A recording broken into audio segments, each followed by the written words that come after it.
L'élaboration des projets prioritaires relatifs au budget de l'année 2024 pour chaque département ministériel était au centre des échanges entre les membres du gouvernement et le Premier ministre de la Transition, Raymond Dongsima. Il est essentiel que le budget de l'année 2024 soit utilisé de la façon la plus efficace qui soit et qu'il soit utilisé essentiellement, j'insiste, pour les dépenses de l'année 2024. J'ai entendu beaucoup de réclamations, je ne veux rien savoir. 2024 doit payer 2024 en priorité. La seule façon de le faire, c'est de consacrer les recettes qui ont été votées en 2024 aux dépenses qui ont été approuvées en 2024.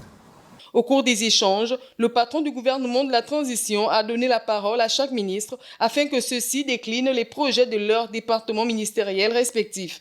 Pour l'enseignement supérieur, il s'est agi de la construction de plusieurs infrastructures dans nos universités et grandes écoles.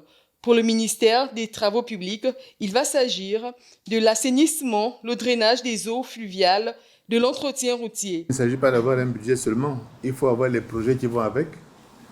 Et derrière les projets, préparer les appels d'offres permettant d'activer les ressources budgétaires correspondantes.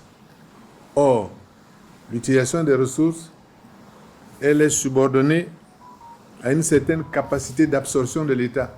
L'État doit être capable d'absorber, sans générer de l'inflation, une partie, les ressources qu'il met sur le marché. Ces projets vont se réaliser conformément aux dispositions du Code du marché public, c'est-à-dire par appel d'offres, et ne concernent que les projets inscrits dans la loi des finances 2024.